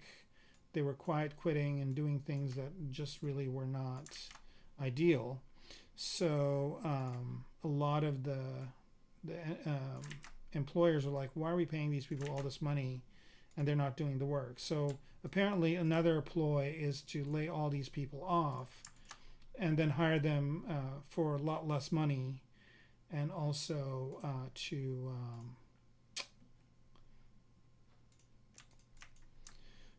also to kind of get them more motivated, because you know they've been dealing with not having work.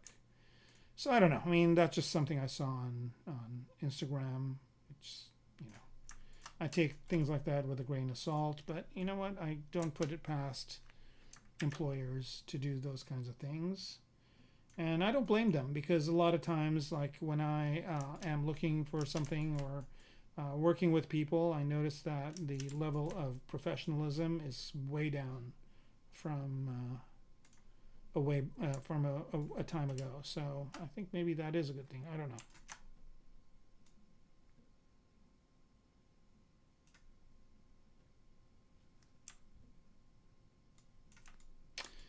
Well, I mean, I don't know. I think I don't know if speed is kind of a good thing to, you know, I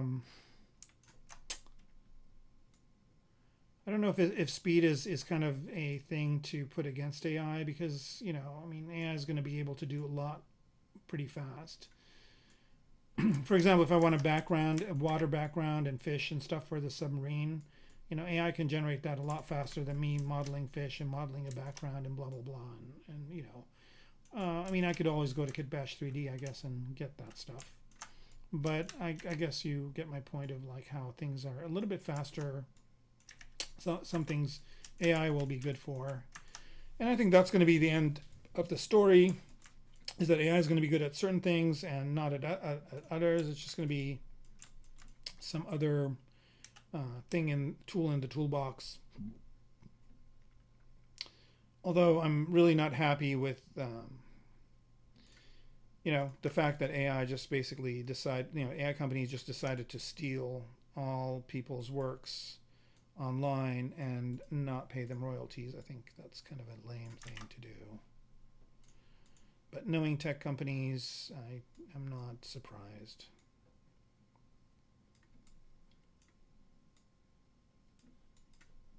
I mean, historically, they've done that to other industries, where they basically just, you know,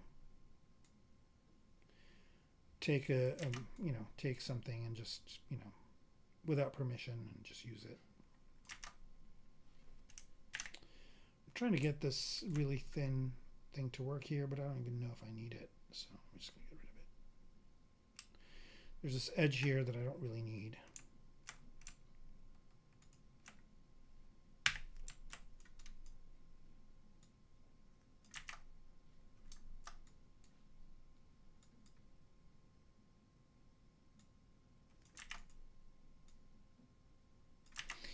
Yeah, this is kind of a tough little thing I'm trying to do, but I think what I got will work.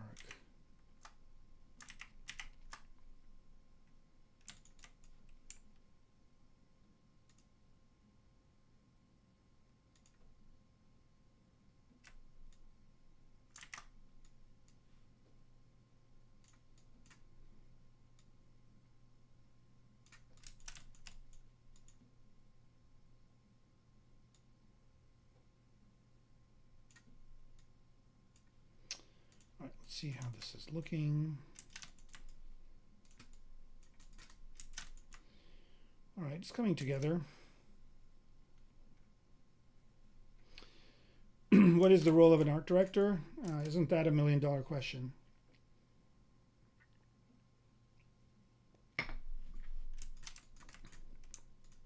I think it depends.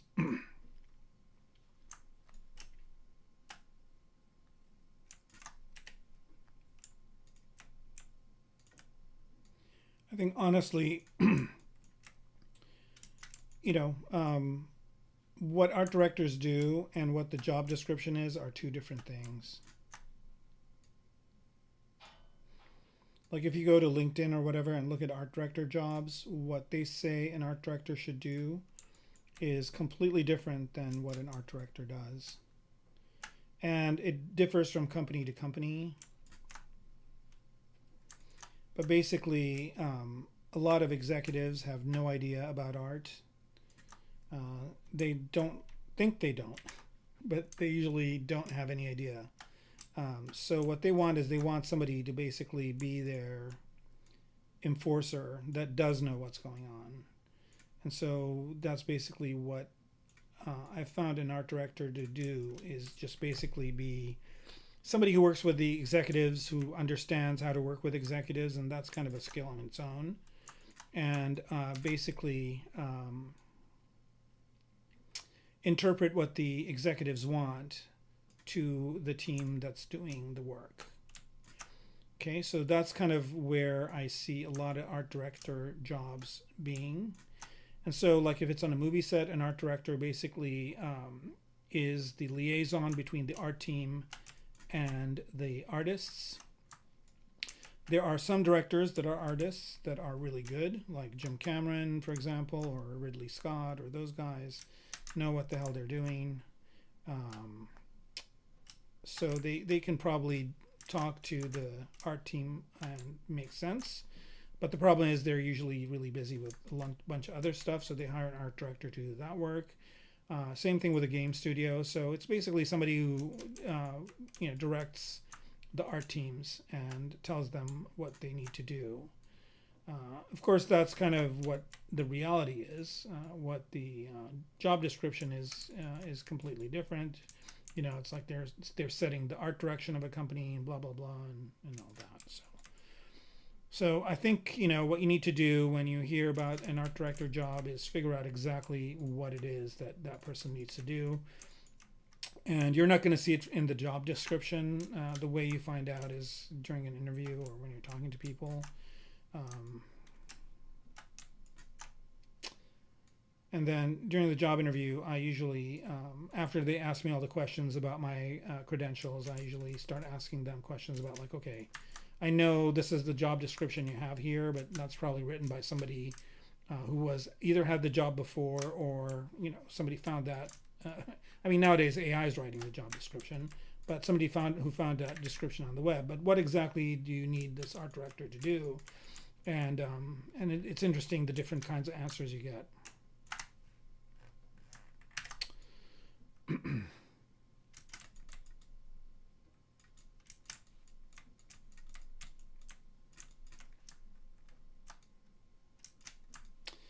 Hopefully that's answering your questions, and I hope I don't sound too jaded. It's just a really hard time in the industry right now, so a lot of people are struggling, and most people are very politically correct, and I tend not to be, which helps me in some ways and doesn't in others.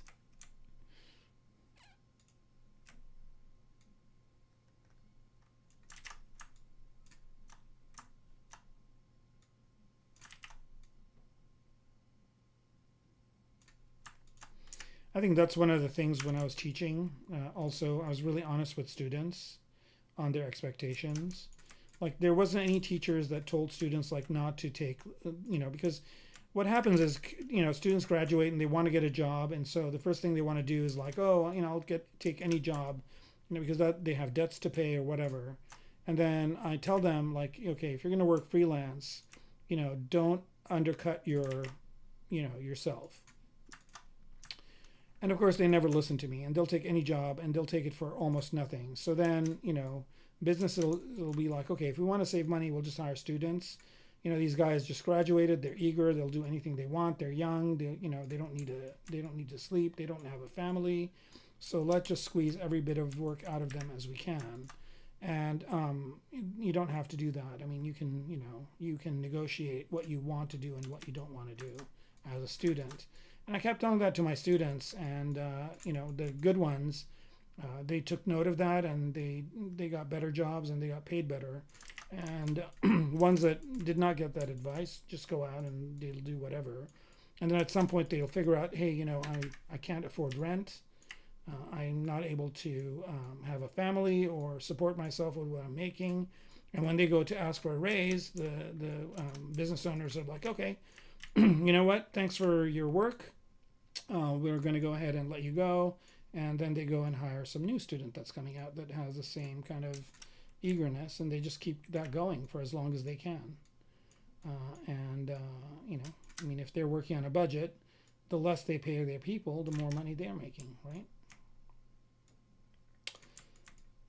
Yeah. All right, so here I'm kind of, again, shaping this thing to be what I want it to be. And I'm not blaming the business owners. Everybody has to make a buck. It's just, I just want to make sure that my students are protected against it. And I'm sure that even though those business owners will find other people to exploit, and that's fine, but my students are my students, and I want to help them as much as I can. All right, so this is coming out pretty well.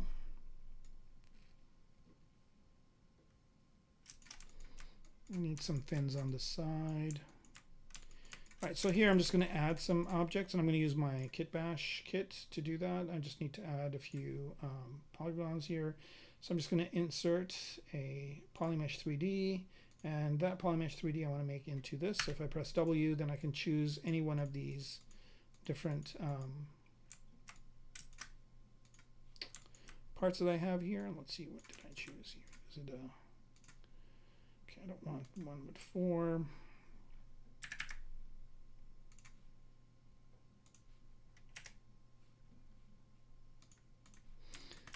Just one with one is good. So here I'm just going to make a fin for my sub. Yeah, I don't think this thing will take too long. I think I'll be done with it next time. So, you know, full rendering and everything, I'll be done with it. Today I've been answering a lot of questions, so I haven't been working as fast as I'd like. Right, so it's going to go, where am I going to put this? Let's put this in the front over here. That.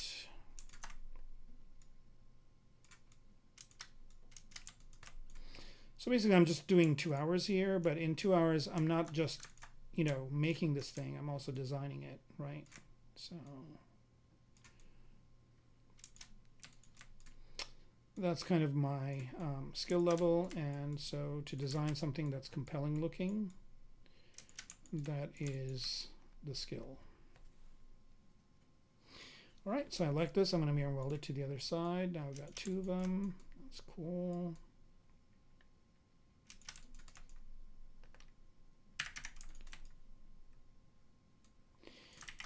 I should mention that I am going off of reference, that this is not 100% my design, but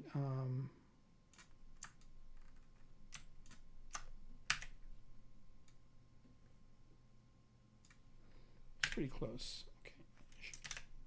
Okay.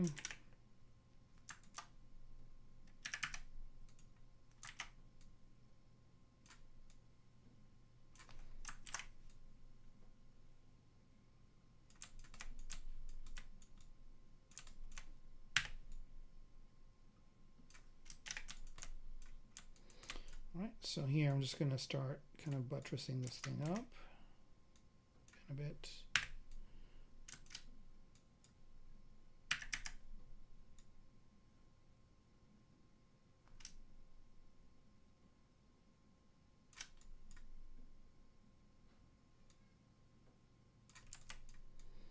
Right, so you can see kind of this is getting more hard surfacey. I want these to be longer.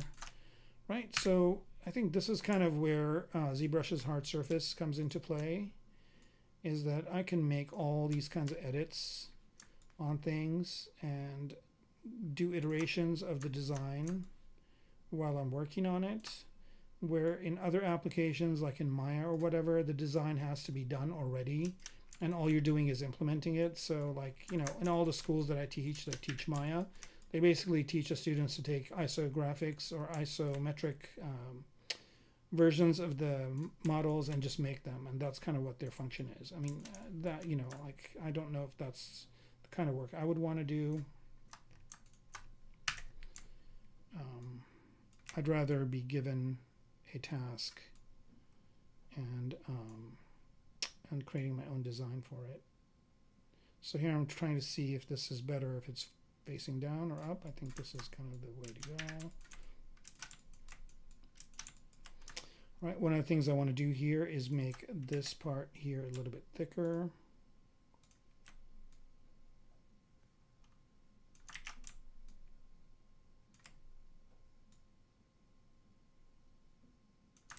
All right, so here I need local symmetry to do it, and I don't need dynamic on, so this will work better. Oh, didn't want to rotate it. Just want to make it thicker. All right, something like that. Okay. And again, notice that, you know, all this is happening with very few polygons. And move this a little bit back this way. All right, and I want to create a couple more fins. I'll create one on the bottom. So again, I'm just going to take this top one, duplicate it. So if I hit Control, it duplicates it, split mask points, and rotate this around like so.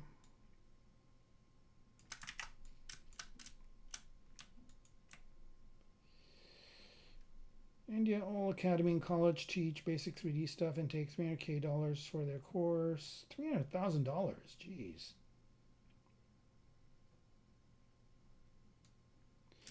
Yeah. You know, it just, the human beings don't cease to amaze me in the amount of, okay, why is this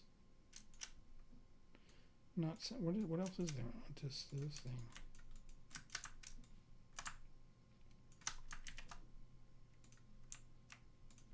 Okay, why is this not centering itself?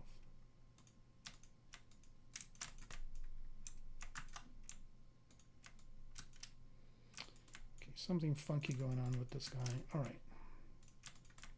Yeah, $300,000 is a lot of money, especially in India, to do this. Somebody's taking somebody for a ride there.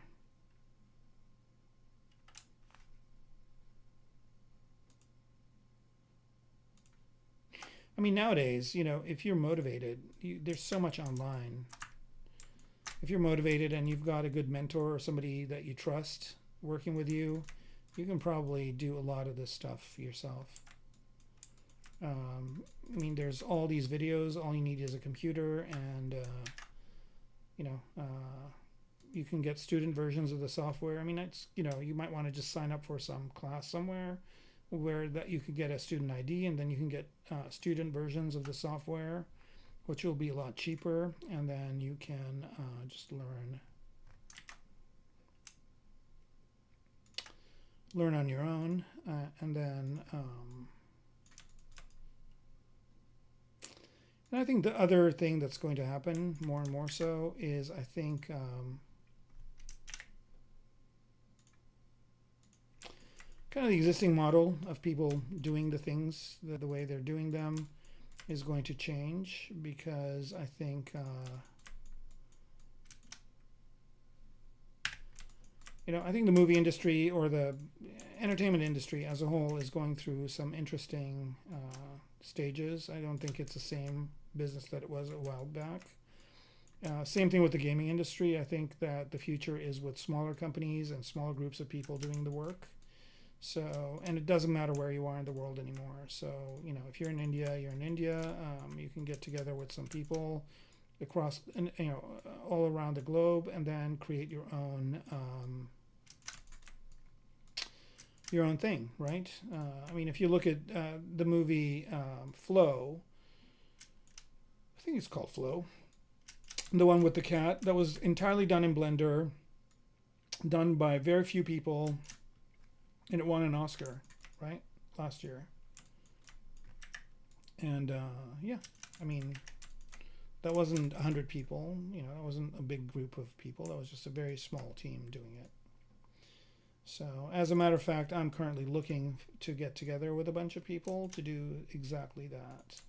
Because if I'm going to wait for employers to kind of, start opening the doors of employment again, I'm going to be waiting for a while. Things don't seem to be going in the right direction for that. So, yeah. Yeah, definitely don't spend, $300,000 to learn stuff. Right, something weird is happening here where I'm mirror welding this thing and it doesn't seem like it's centered. Is this thing?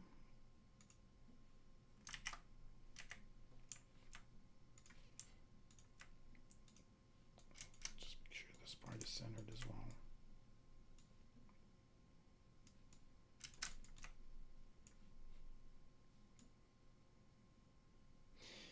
Yeah, I think you can get a really good team together and create something very compelling.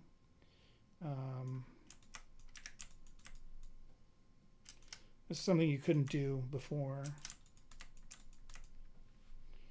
and now it's possible. Okay, where did those wings go?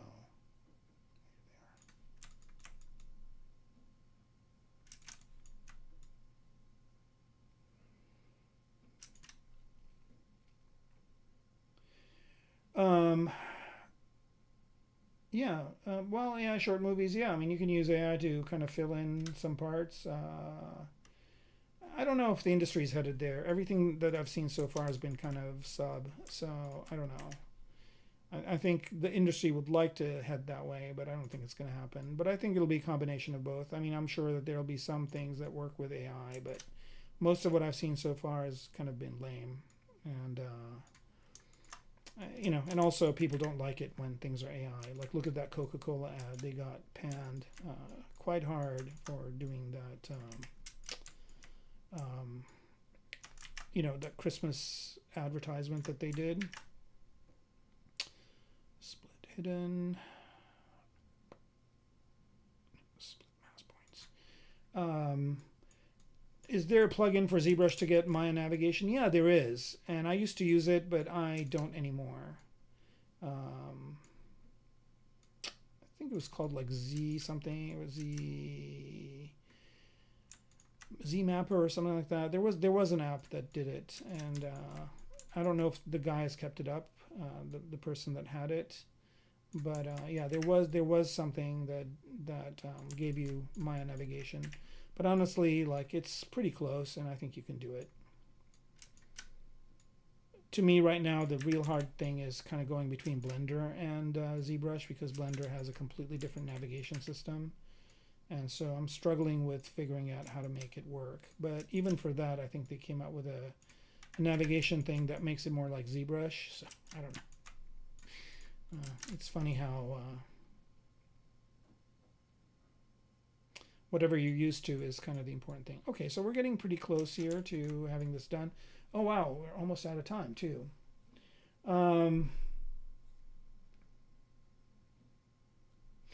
No, I think that you could see, like, the uncanniness of the ad was pretty bad. Like, if they, you know, I mean, I think what and here's kind of my parting thoughts for today's stream, and I appreciate you guys hanging on and keeping the conversation going, by the way. But I'll just end with this. So one of the things that I see a lot with AI is that people start comparing things in the past to what's happening now. So they say things like, well, you know, when CG, you know, was first introduced, all the animators and all the people were poo-pooing it, this, that, and the other. And so they say, well, that's the same thing with AI. It's going to be the same thing because, you know, people poo-pooed, you know, the CG stuff, but then CG took over, and now AI is being poo-pooed, and then AI is going to take over. And that's called a false parallel or a false comparison, because something happened a certain way before does not mean it's going to happen that way again. And I'm sure AI will kind of get a foothold and be part of the industry and whatnot, but I don't think it's going to be the same way. However, the thing about AI that people, you know, Coca-Cola used that method. So Coca-Cola was one of the first companies that used CG for their Christmas ad with the bears and everything, and everybody loved it, right? And that basically established CG as kind of a viable thing, and also showed Coca-Cola as kind of a company that's ahead of the curve. And that worked for them. That worked really well for them. Everybody loved those bears. They loved the CG Santa Claus. And that was really good, right? And that employed a lot of people. It was a good thing. So here's Coca-Cola now, you know, fast forward to now, and they're going to do the exact same thing, right? They're going to, you know, not only are they going to make an AI ad, but they're also going to advertise that they look, you know, we're Coca-Cola, we're ahead of the curve. We're going to do this AI ad. And they did it. And it just came out really horrible. Like, first of all, the ad looks bad, right? I mean, it looks horrible. It looks uncanny. It doesn't look good.